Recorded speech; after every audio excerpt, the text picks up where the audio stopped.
It's getting hot here in Oz. It's mid-October and yeah, it's about 30 odd in here right now.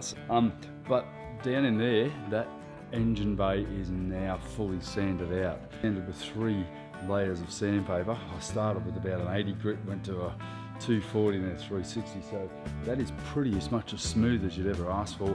And then look, most boats would not even bother sanding it out. I just want to make sure it's done before I plop these big fellas in, these big engine modules. A little bit more glass, you want to put a little bit more reinforcement along this section here and along here. And the reason why is that that's actually a basis for all of my through holes before I glue some pucks down for the through holes. But yeah, nice and smooth, hours and hours of sanding down there. Yeah, beautiful thing about building a catamaran, you get to do everything twice.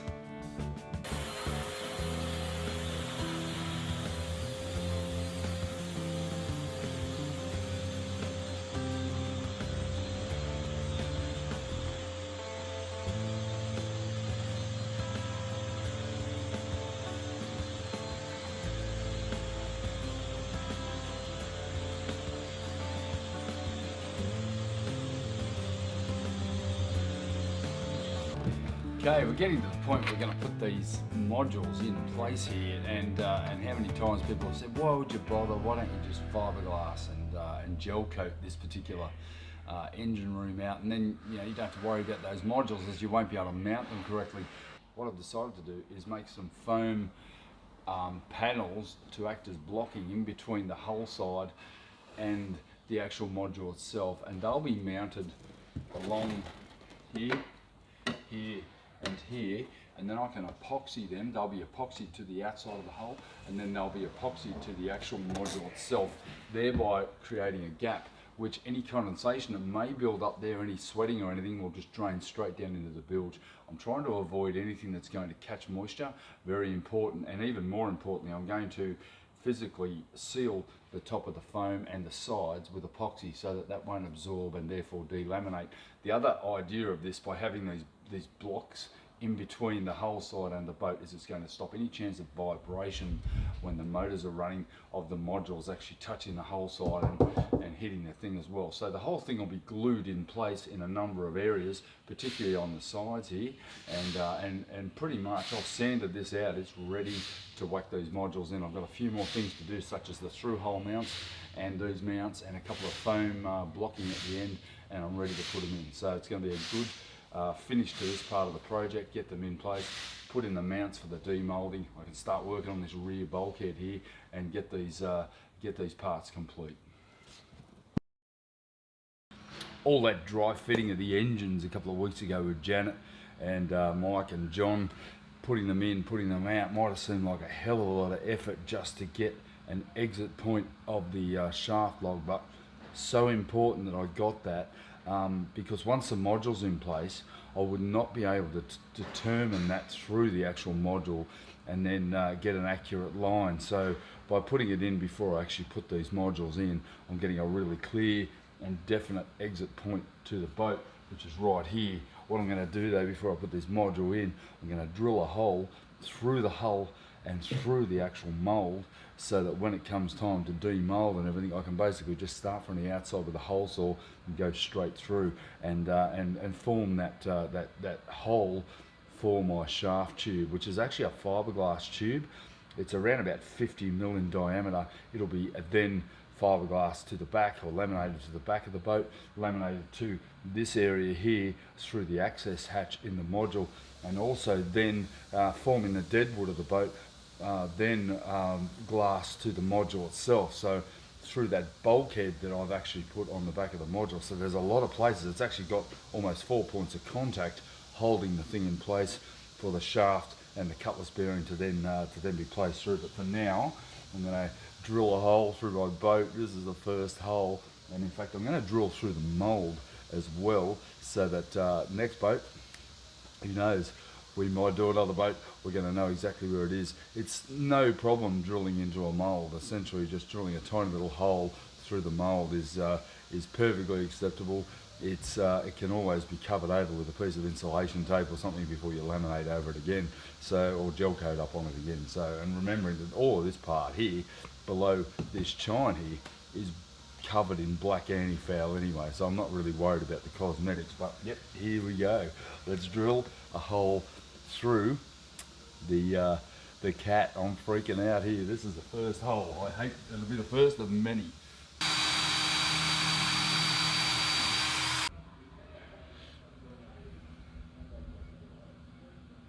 By determining that point there, I have a rear laminate there around about 8mm thick, so it's probably about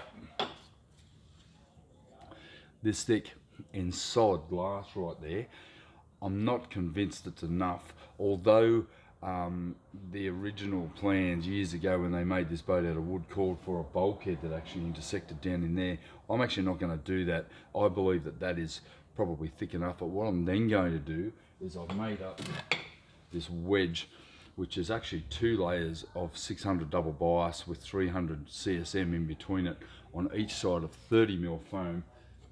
And I'm then going to glue that down in place there so that I end up with a deadwood section that thick. And then I'll laminate this back to the boat again. So not only am I actually just gluing this in place with epoxy, I'll then have another 2 or 3 layers of glass on top of the actual wedge, making it so that not only have I got it that thick, but I'm going to have it thicker again to carry the shaft tube. Now that shaft tube will then come through the module and then be epoxied to the module again, giving it stability for the shaft to run through it. It doesn't have to be too strong, but it certainly needs to be put in place. There's a lot of torsion and a lot of effect going on down in that region there. I want to make sure, because once I put the modules in, I'm never going to be able to get to it again. So this here will be positioned down in here, like so. And then it'll be epoxied in place with the Techniglue, so already it's structural. And then I'm going to fillet it and glass it to the walls of the skeg, just making that back section just so robust, it's not funny. Now the other thing I have here is right here and here are my through holes. Now that's for my water intake for the saltwater washdown, and also for the motor, for the raw water intake for the motor. So what I've done is I've used part of the test piece that I had. I made it extra big. I was able to keep around about sort of 300 by 600 piece of that glass. I've actually cut some pucks that are going to be positioned right there, and that way I know I'm going to get a good seal with my through holes. I intend to use True Design through holes here, and they'll be physically sikaflexed to a solid puck, and that then makes sure that my hole thickness right there is 3 of those, and that's a pretty good result. That's pretty robust and pretty strong, and it's also in an area that's not going to be subject to getting knocked, because we're not going to be climbing in and out of there. So that one goes there, this one here, and that there. All of those will be glued in place today. Tomorrow I can come in and start laminating, finishing this, so that I can then flow coat out the bottom compartment of this module, and then stick the module in over the top. So lots to do.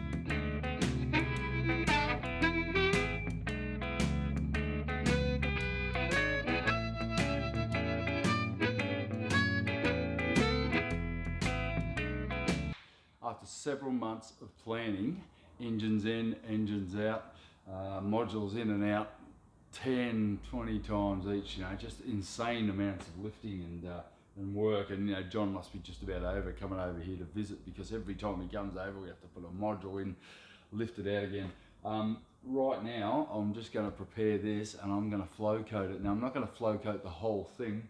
I want it all flow coated purely more so from a moisture protection thing. It really serves no purpose other than cosmetics, but what it might do, it might allow moisture to not build up on the surface of the substrate, particularly as the fiberglass sweats due to cold and heat transfer from the ocean or from the water out here. But this is all below the water line, so I do worry about that sort of condensation build up, and what I want it to do is to basically form a bead, run down into the bilge and be pumped out by the bilge. So should there be any moisture in here, however, if there isn't, I certainly still want to be able to know that what I've done underneath this module is nice and clean. So what I'm going to do, I'm going to mask up this area here all the way around. I've already done the other side. It took me about an hour and a half to mask it up because I've got to be careful.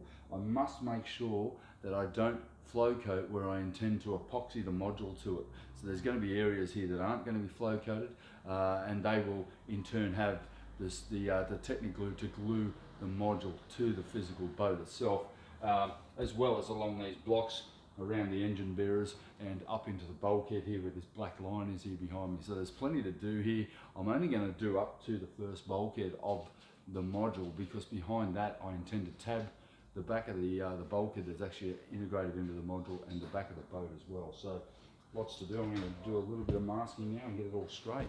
I've got my flow coat ready to go. I'm going to do 1 cupful first and just stripe coat all of the areas I need to stripe coat down here. Once again, I've got to be really careful I don't put it where I want to tomorrow epoxy in my module. Most importantly, I'm going to stripe coat all around the masking tape so that then I can just get the roller. It's a simple matter of cutting in, but we're going to do it. I'm going to get it done the Savo before I head home, and hopefully end up with a beautiful grey engine module or engine room underneath my module.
As per usual, that was a lot harder than I thought it was going to be.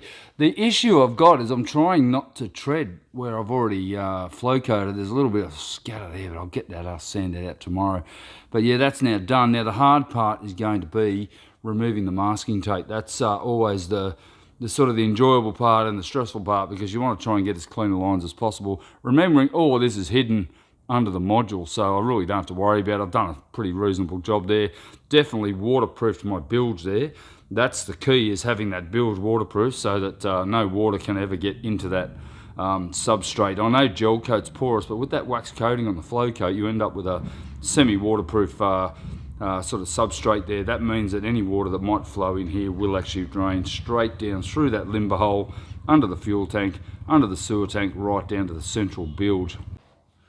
Tried to pull some of this masking tape off. That was a bloody head down, bum up exercise. I'm sorry if I got a bit of worker's crack there, but I'll try to edit that out as much as possible. But it's a bit hard when I'm face down, knees on the bearer, 3 foot down in that bilge. But my time in the bilge is coming to an end. I'm very excited here, guys, but let's get that masking tape off.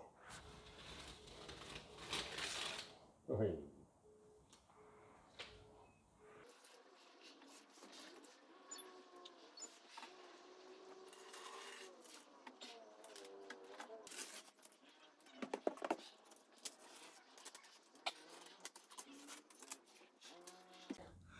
Oh, I'm pretty happy to have that done. That's a bit of an effort. I'm going to do the other one in the morning. I've given it a clean. But yeah, that's looking pretty good. Got my mask back on because it's a bit smelly. Yeah, no, pretty happy to have that done. That's looking pretty good.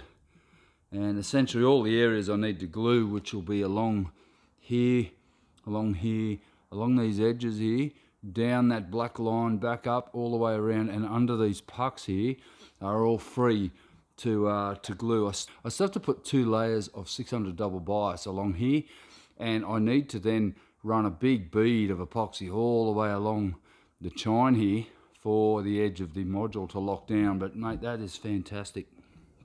And as you can see, it's done right down into the bilge there, allowing for a free flow of water. Now, that compartment in the end here, right up in the end here, this will be flow coated out through the hatch, through the inspection hatch in the module. Once all that last bulkhead or the dead wood at the end there is actually laminated in, that's going to have about 6 layers of 600 double bias holding that in place. So it's going to all be filleted tomorrow, glassed in place. Then I'm almost ready to put this module in, so I'm pretty happy. I'm going to get the other side flow coated first thing tomorrow morning. Port side is done, so the flow coating's all complete down in there. Now it's time to get over into the starboard side. It's nice if I can complete both jobs at the same time, because I've got the right gear out, got my 2 cups here for my stripe coating, and my 1 litre of flow coat here for the finish of the flow coating down here. But yeah, essentially this is ready to go. I'm going to get into it right now.